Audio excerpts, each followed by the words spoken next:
Uh, Here we shall cater our entire syllabi of Indian Constitution within 8 to 10 different dimensions. Very first dimension would be just the introductory dimension of Indian Constitution, wherein we shall study about the whereabouts of the Constitution, right? Can anybody confirm me whether am I properly audible to all of you or not? Am I properly audible? Yes. How can you know? How can you know this? Yes, sir, you are Yes. audible. Anyway, hopefully I am properly audible to you. Yes, sir. Yes. See, under introductory dimension of Indian polity and constitution, as I told you just now, that we shall cater the issues related to whereabouts of the constitution. This dimension will be comprised of 8 to 10 important facets like uh, what is the meaning of constitution, what is the relationship prevailing between the terms like constitution and polity, what's the concept of constitutionalism, why constitutional morality is needed in order to uphold the sanctity of a constitution, more precisely you can say the democratic constitutions. Apart from this, we shall also discuss about the nature of Indian constitution. Under the nature of Indian constitution, we'll also try to have a look upon some sort of comparative assessment of different successful global democratic constitutions like the constitution of the USA, the constitution of the UK, the constitution of Germany, France, and so on and so forth. Okay. Apart from this, we'll also have a look upon the making of the constitution. I mean to say the making of Indian constitution, what are the different historical landmarks which had contributed a lot in order to provide the present shape of Indian constitution which you have right now. Apart from this, we'll also have a look upon some peculiar doctrines like the doctrine of separation of power and what is the extent of the doctrine of separation of power prevailing in Indian constitution. How is it different to that of the US as well as the UK's constitution? And of course, we'll also throw some sort of light upon, some miscellaneous topics under the first dimension, like what is the concept of majority, what are the different kinds of majorities being practiced under Indian, you can say, political system, like what is the difference between absolute majority and effective majority, what is meant by special majorities, what are the different types of special majority, So all such things we would try to cater within the very first dimension of your syllabi. Remember, in written examination point of view, you can trace near about 80 to 120 marks questions directly from Indian polity and constitution. Means this constitution segment or polity segment is having, a major contribution in general studies paper 2 when it comes to written examination. And of course, in preliminary examination too, you may have near about 8 to 12 questions from Indian polity and constitution in general studies paper 1. Okay. But let me tell you that what is the approach of study about the Indian constitution. See, with me, our orientation is basically targeted towards the written exam, but yes, of course, in due course of having a coverage of written exam type dimensions or facets, wherever the needs felt, will also throw light upon the issues related to some sort of tidbits, that is fact files, in order to fulfill the motive of preliminary examination as well. This is what meant by pre-cum mains approach. Here pre-cum mains, you can say mains cum pre, means we will proceed on the path of written examination, and in between, wherever the issues confronts towards the preliminary aspects, we'll also have a look upon the preliminary aspect. But the mode of proceeding would be simply, confirming the lines of written examination. So let's have a look upon the very first topic by keeping aside all sorts of formalities. Here, your syllabus is not syllabus. Your subject is Indian polity and constitution. Indian polity and constitution. You can comment me whether it is clearly visible to all of you or not. Yes. Indian polity and constitution. As I told you, this particular subject would be comprised of 8 to 10 broader dimensions. Out of those broader dimensions, the first dimension would be, means dimension number 1 would be whereabouts of Indian Constitution. Whereabouts of Indian Constitution. And under this dimension, I am giving you some important facets, about which our discussions would be carried out. First facet is, what is meant by constitution? What's about the different types of constitutions? Means constitution and their types. Okay. Second facet would be the concept of constitutionalism and constitutional morality. The concept of constitutionalism and constitutional morality. Constitutional morality. Right. Third facet would be, I'm just giving you the reference of very first dimension. Apart from this, we would yet to go through, I think 7 to 8 broader dimensions. Anyway, this is very lengthy dimension. It will take, I think, 15 to 20 years, in order to have a pre-cum mains coverage. So, second facet is constitutionalism and constitutional morality. Third one is the nature of Indian Constitution. The nature of Indian Constitution, whether it is a unitary type constitution or a federal type constitution or is of quasi-federal mode, we will have a look upon this aspect. Fourth facet is all about,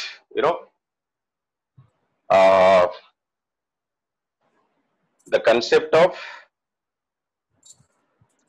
cooperative federalism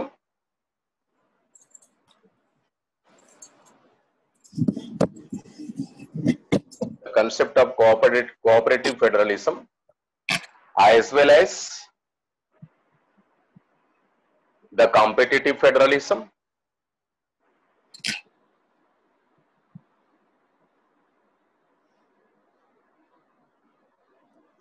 See, you are required to copy it down in your notebook, right? The concept of, if it is not clearly visible to you, focus upon my voice. The concept of cooperative federalism as well as the concept of competitive federalism. Under this particular first facet, we'll also try to understand the concept of horizontal federalism as well as the vertical federalism, right? Horizontal federalism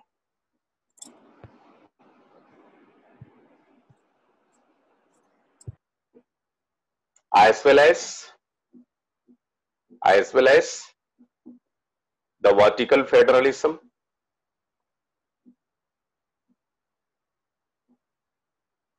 This is the fourth facet and it's the sub part of fourth facet. Means whenever we start discussing about the concept of cooperative versus competitive federalism, we'll also throw light upon the concept of horizontal federalism as well as the vertical federalism, right? Next one, I mean facet number 5. Facet 5 is all about the doctrine of separation of power.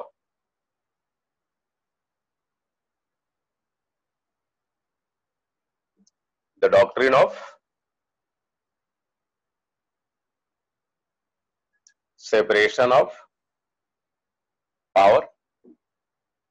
This is the fifth facet. Sixth facet is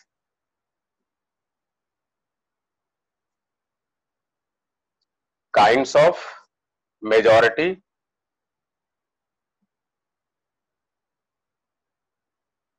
under Indian Constitution. Here we will discuss about what is the concept of majority, especially when we go on to practice the legislative businesses. What are their types? What are the differences prevailing amongst the different sorts of majorities, right? So kinds of majority under Indian Constitution, it would be your sixth facet. Facet number 7, I'm going to write it above. Shall I omit this?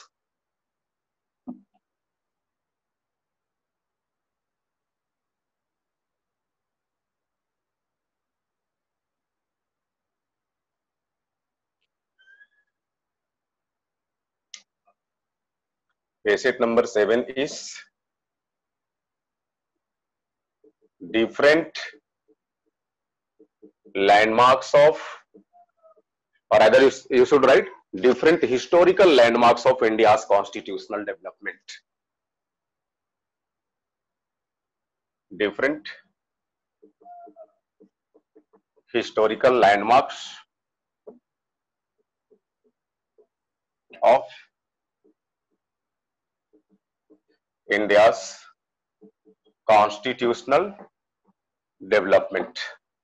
Under this facet, we would discuss about, the different sorts of constitutional reforms being carried out by the Britishers those days, in the forms of like, the Regulating Act of 1773, the Pitt's India Act of 1784, the Parliamentary reforms of 1909, the Montagu-Chelmsford reforms of 1919, 1919, the Government of India Act of 1935, etc., etc.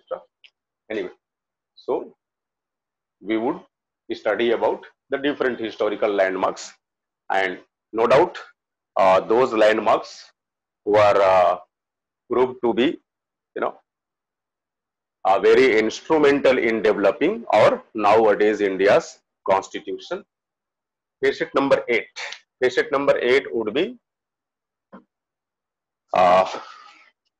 the Constituent Assembly of India, its composition and making of the Constitution of India.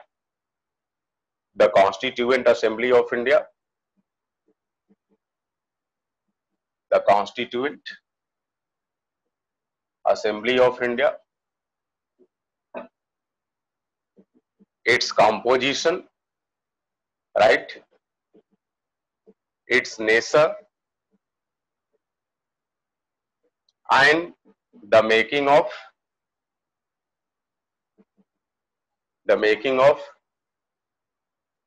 Indian Constitution. So these are 7 to 8 facets which fall within the ambit of dimension number 1, that is the whereabouts of Indian Constitution. In coming 8 to 10 hours, we will try to cater all such facets, and remember, in due course of having a look upon each and every facets, I would try to provide you some sorts of mains related possible questions based on distinguished facets. For example, suppose in first go, whenever we are to start with the Constitution and its types, I will provide you 2 to 3 questions, and those 2 to 3 questions would be simply based upon your mains examination pattern, so that after having a proper coverage of a particular facet, you would be in a position to address those questions provided to you, right? So let's get started with facet number 1, and accordingly, one by one, we shall try to cover or try to cater all these 8 facets in forthcoming lectures. Okay, let's have a look upon facet number 1.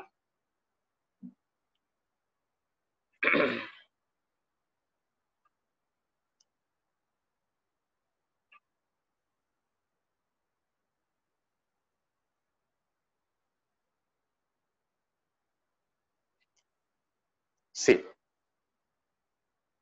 first facet is the Constitution and its types. The Constitution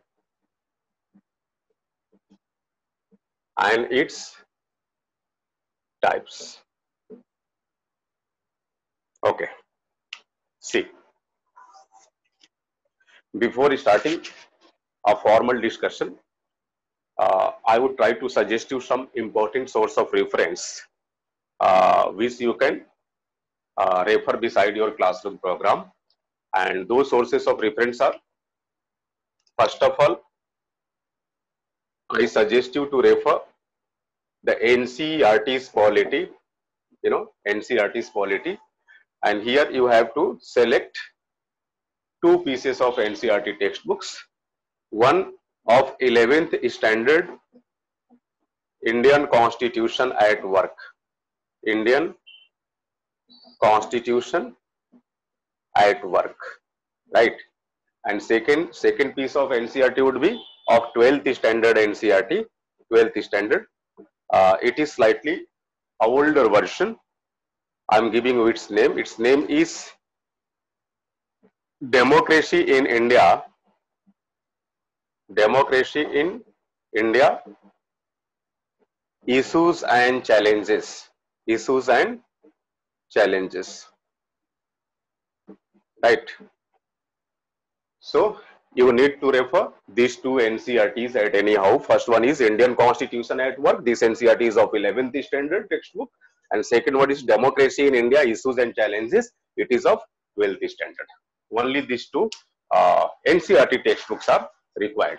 Apart from this, once we accomplish the discussion over the first dimension, I will suggest you to refer two more good books.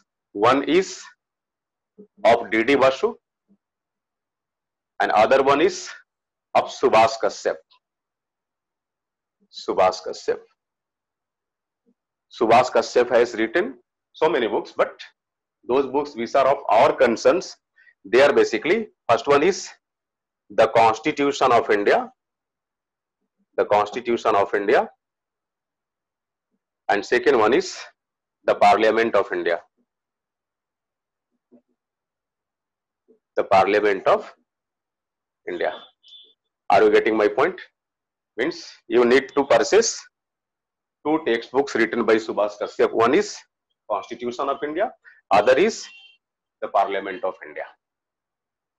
They are not that much voluminous or bulky books. They are handy ones. You can refer these textbooks. So apart from these two pieces of NCERTs, what you need to refer is one of D.D. Basu's book, Indian Constitution. Other one is of Subhas Kashyap. Here you need to purchase two copies written by Subhas Kashyap. One is the Constitution of India, other is the Parliament of India. Is it okay to all of you? Fine. Now let's get started with the topic, that is the Constitution and its types.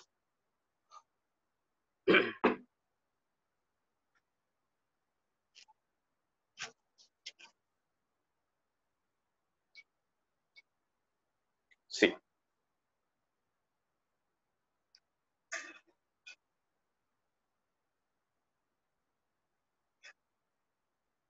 Constitution is basically, a kind of document, but the document like Constitution is somewhat different to that of the ordinary documents. This is the reason why a Constitution type document is always referred to as the legally sanctified document, legally approved document. So you can say Constitution is that type of legally approved document which contains all those principles, all those facts, all those points which are needed to provide smooth governance and administration to a country. Is it okay? So it is obvious that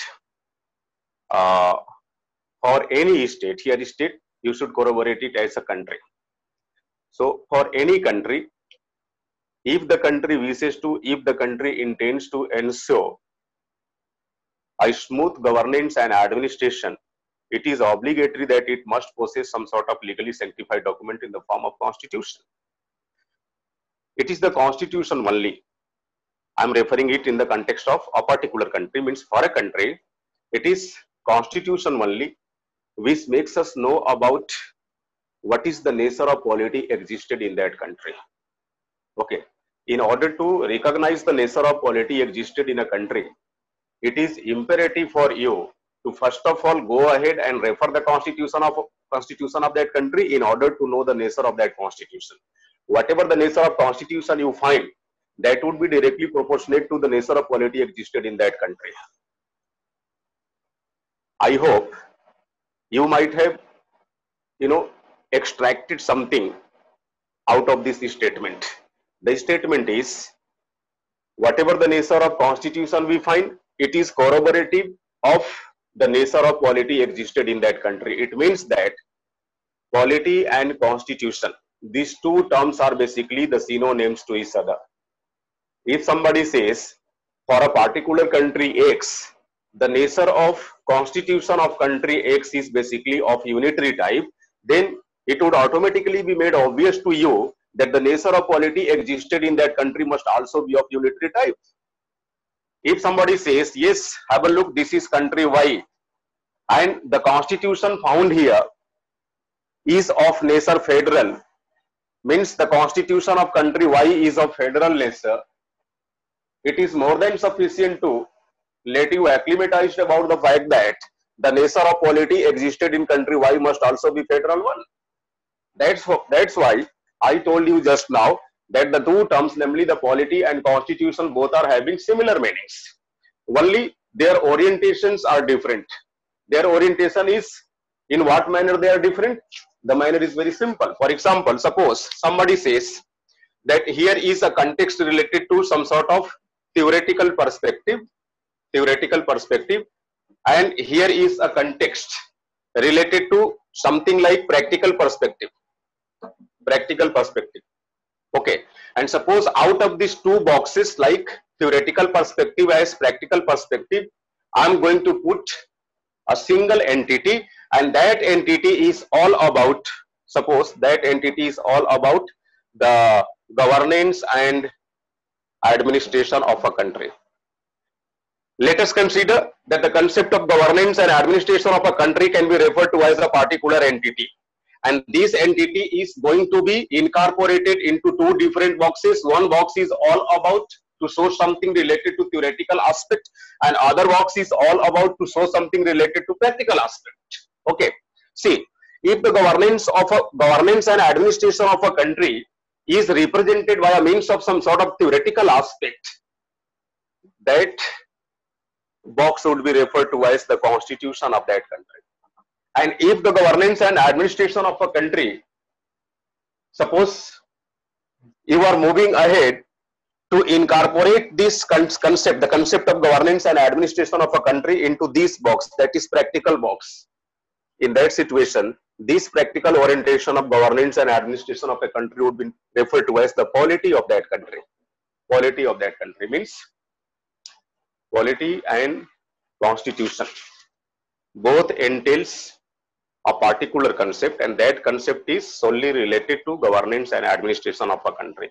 Means whatever the things are needed, whatever the principles are needed in order to govern a country will, in order to ensure the administration of a country will, if those principles are given the theoretical approach, if they are documented, in the form of a particular text, then that text is nothing but simply the constitution of the country.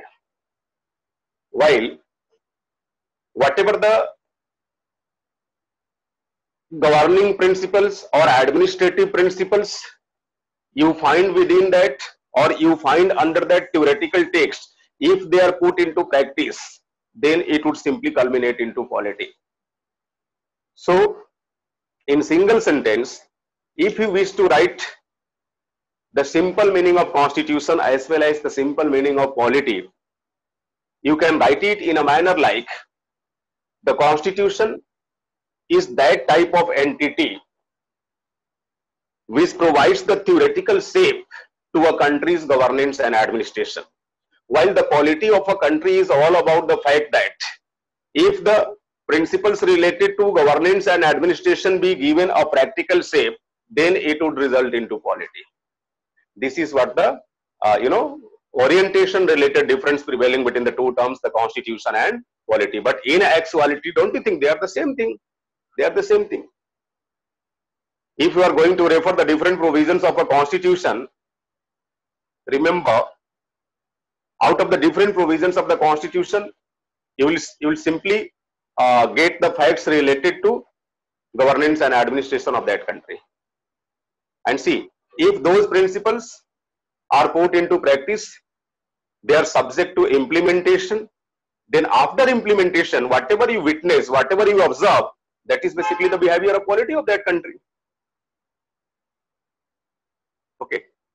So constitution contains the theoretical aspect of principles related to governance and administration of the country, while polity entails the practical aspects of the principles related to governance and administration of the country.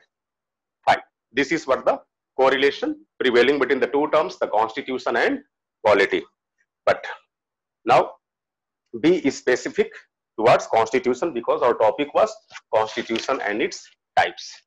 See, as of now, you must have known about the fact that constitution is a document, right? Constitution is a document. It's just a document, but not just a mere document you have, like the document in the form of your polity notebook, the document in the form of your history notebook. No doubt they are also the documents, but constitution does not mean to those documents you are having. Rather, it is that type of document which enjoys the legal sanctity. So it's a legally sanctified document. Legally sanctified document. And see, wherever the reference is made regarding a document, it is obvious that something must be inherent in that document, something must be written in that document, something must be given in that document. So this legally sanctified document contains what? I have told you just 1 minute ago. See, this legally sanctified document contains all those principles which are needed to,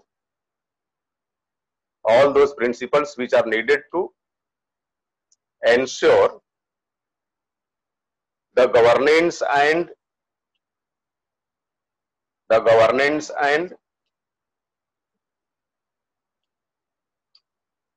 administration of a country. The governance and administration of a country. This is what the literal meaning of constitution. Listen me again. Constitution is a document. What type of document it is? It's a legally sanctified document. What are the things given in the constitution or this legally sanctified document? Remember, all those things which are needed to govern a country, all those things which are needed to administer a country. Okay, this is all about the meaning of constitution. Now, you should also know about a fact that constitution of a country is always referred to as the fundamental law of the country. Here fundamental law means the supreme law of the country. Okay. Now the question is, what is meant by the constitution being the supreme law of the country? The constitution being the fundamental law of the country. Are you getting my point or not?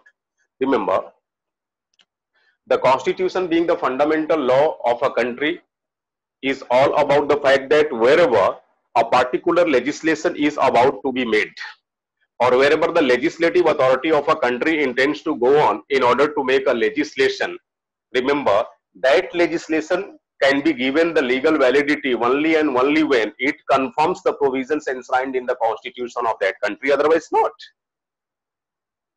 So don't you think the constitution or its provisions, they are always considered as what? Something like landmarks in order to provide the validity of a newly made law. See, the governance of a country is broadly, maintained by the government. Oh my God, I think it is some sort of ambiguous one, no? The government of a country, the broader responsibility of a government is simply to provide governance and administration to a country. And see, a government always have its three different organs. One is called the legislative organ of the government. other is called the executive organ of the government, and third one is called the judicial organ of the government. Okay, means there are three different organs of a government. One is legislative, other is executive, third one is judiciary, right? Now see, generally the principal function to be performed by the legislative authority of a country is simply to make legislations, to make laws, to make enactments, right? And the main function to be played by the executive authority or executive organ of the government is simply to execute the policies, simply to execute the laws, simply to execute the enactments implemented or passed by the legislative authority, right? And third one is judiciary. Its prime function is to make judicious decisions, that is what is right, what is wrong. Apart from this, there is also the responsibility of the judiciary to keep a guard upon the functioning of these two organs, namely the legislature and the executive.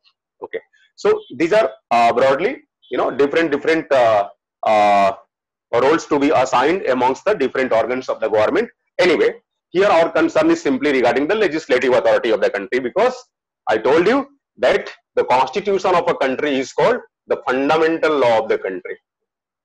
Now try to understand the interpretation of the constitution being the fundamental law of the country. And see, one thing more, as I am giving you lecture, hopefully you are following my lecture properly, you are listening to me properly. Okay, once this process should be accomplished, I would make you write all such things which we will be discussing. So there is no need to get worried out of my lecture that whether you are getting compatible to write down the things I am delivering you or not. No, that must not be a matter of serious concerns, because I would try my best to make my lecture very easy for you. So in first go, we will simply discuss the topics.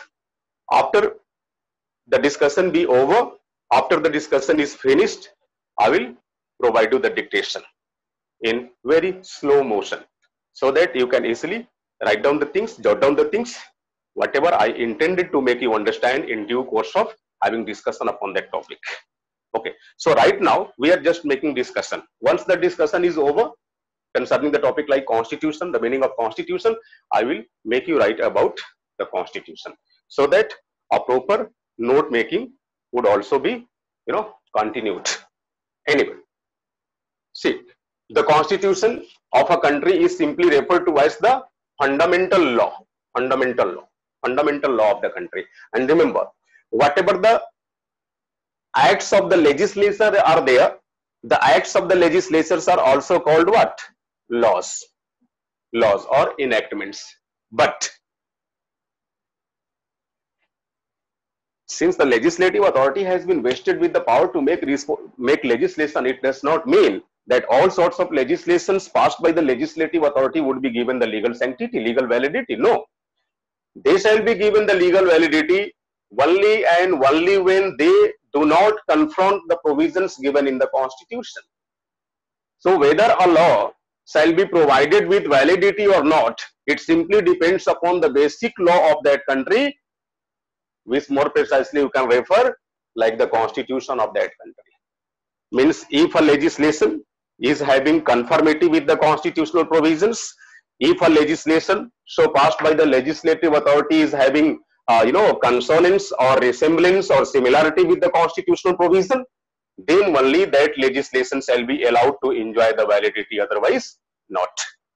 Is it okay to all of you? This is the reason why the constitution of a country is called the supreme law of the country, the fundamental law of the country. One thing more, it's the constitution only which make you know about the fact that what is the nature of polity existed in that country. And in order to recognize the nature of polity existed in a particular country, prima facie you need to know the nature of constitution prevailing in that country. See, let us consider that this is a country C1, or rather C1. This is a country C1. It has its own constitution X, or rather you connect XC constitution. And suppose you have been asked to make a survey of what is the nature of polity existed in country C1. In order to recognize the nature of polity existed in country C1, what you need to do? You need to refer the constitution XC of country C1. Why? In order to know the nature of XC. Means first of all, we try to know the nature of constitution existed in a country. And see, there might be three different natures associated to a constitution. There might be a possibility that the constitution of a country is of unitary nature. There might also be a possibility that the constitution of the country might be of federal in nature. And third possibility is all about the quasi-federal, right? Quasi-federal. See, similar possibilities are also there in case of the nature of polity of a country. Okay, so it is obvious that the nature of constitution XC might either be the unitary one, or be the federal one, or be the quasi-federal one, and accordingly the nature of polity must also be witnessed, must also be recognized. The reason is, the logic is simple. The logic is simple. What is that logic? The logic is, whatever the nature of constitution we find, that must also be the nature of polity of that country. Okay, see, here country C1, for this constitution X1 is there. Country C2, constitution X2 is there. Country C3, constitution X3 is there. If somebody tells you that the nature of X1 is unitary, you can straightforwardly say that the nature of polity of country C1 must also be unitary. Nature of polity of country C1 must also be unitary. If somebody says the nature of constitution for country C2, that is X2, is basically the federal one, it is obvious that the nature of polity of C2 must also be the federal one. If somebody tells you that the nature of constitution X3 for country C3 is quasi-federal, now tell me what is the nature of polity for country C3?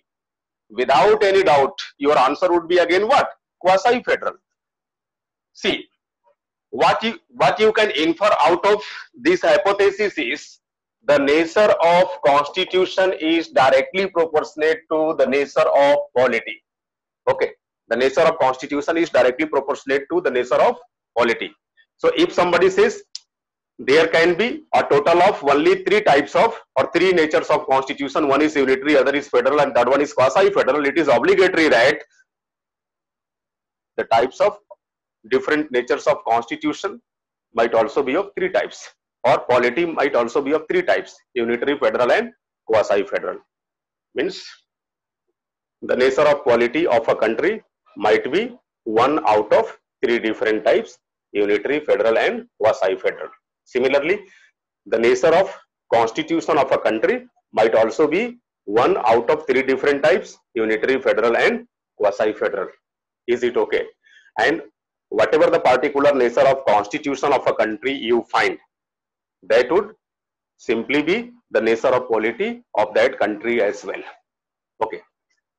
So, second importance to be assigned with the term like constitution is, it is constitution itself which makes us know about the fact that what is the nature of polity existed in a country. And how to know the nature of polity existed in a country? Simply by having a reference to the nature of constitution of that country. If the nature of constitution of a particular country is unitary, what would be the nature of polity of that country? Unitary. If the nature of constitution of a particular country is federal, what would be the nature of polity of that country? Again, federal. If the nature of constitution of a country is of quasi-federal type, what would be the type of or nature of polity existed in that country? Again, quasi-federal. This is the reason why I told you the nature of constitution is directly proportionate to the nature of polity. See, right now we are not talking about Indian constitution in particular. Rather, we are talking about the term like constitution in general. Third thing, it's the constitution itself. I mean to say, it's the constitution of a country only which makes us know about the fact that what kinds of institutional arrangements are there in that country, you know, how the government of the country be formed, what are the different organs of the government, what are the, you know, extents of the powers to be enjoyed by the different organs of the government, namely the legislative, the executive and the judiciary. Means it makes the proper provisions in order to uphold a requisite degree of separation of power amongst the different organs of the government, so that smooth administration and governance be ensured. Are you getting my point or not? One thing more,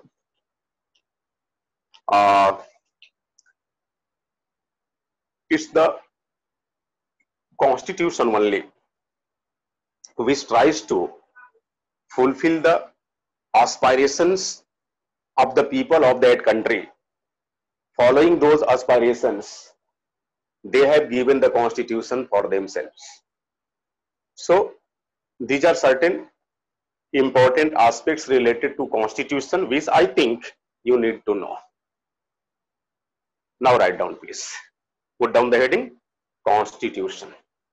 This way, simply constitution, and after it put a dash, and now take down, please. I am going to make you write all the things which we have discussed regarding the constitution. So take it down in a notes format. Constitution.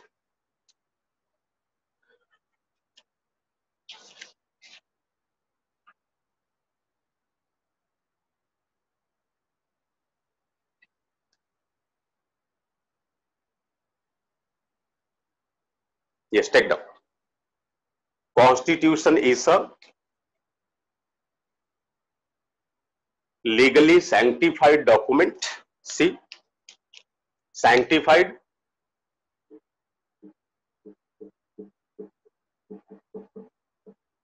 Constitution is a legally sanctified document consisting of means comprised of, consisting of the basic governing principles of the state. Listen me again.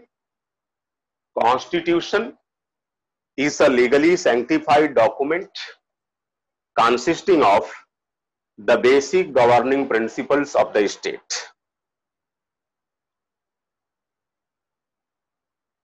It makes us know, after full stop take down, please proceed. It makes us know about the nature of polity existed in a country. After this sentence, please take down a note under, you know, a box this way. Note.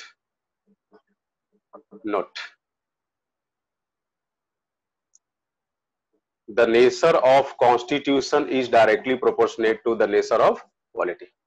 And now go ahead.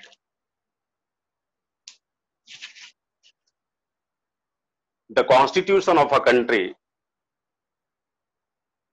is considered as the supreme law or the fundamental law of the land.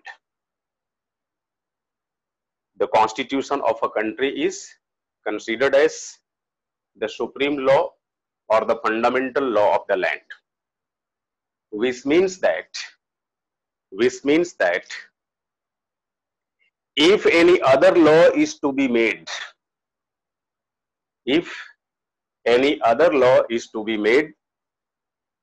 that law must be in tight conformity. Tight means sound conformity, TIGST. That law must be in tight conformity with, conformity means similarity, resemblance.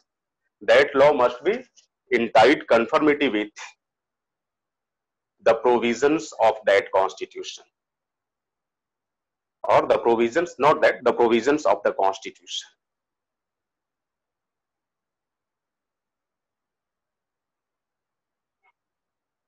Listen, don't write. See, if a law in one hand is violating the constitutional provision and on the other hand it has been given the validity, it's a great contradiction. It can never be possible. Means the law cannot enjoy validity by violating the constitutional provision. If the legal validity is to be provided to a law, it is obvious that the law must have or must possess conformity, consistency, consonance, resemblance, etc. with the constitutional provisions. This is the reason why. Now take down. Let me repeat this. As I made you write that the constitution of a country is called the fundamental law of the country, supreme law of the land, because if any other law is to be made, that law must be in resemblance with the constitutional provision. Yes, now take down in separate sentence under the same ambit. The constitution of a country also let us know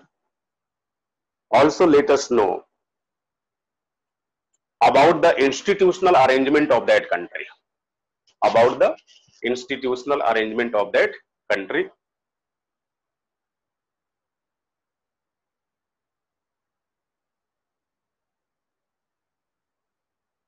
It makes the mention of in separate sentence. It makes the mention of the forms of government, comma, the formulation of government, comma, the mode of power sharing prevailing amongst the different organs of the government, the mode of power sharing prevailing amongst the different organs of the government. For example, you need to write down these examples as well. For example, what is the extent of the powers? What is the extent of the powers to be enjoyed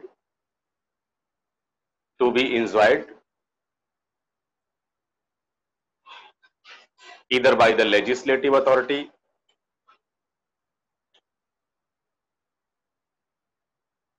or by the executive authority or by the judicial authority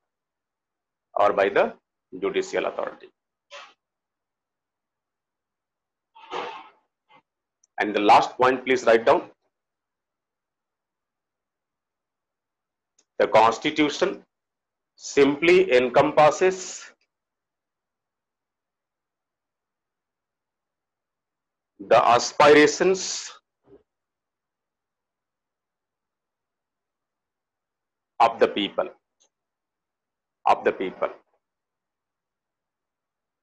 That's it. This is all about the Constitution. The Constitution means the meaning of Constitution. In tomorrow's lecture, we will try to discuss about,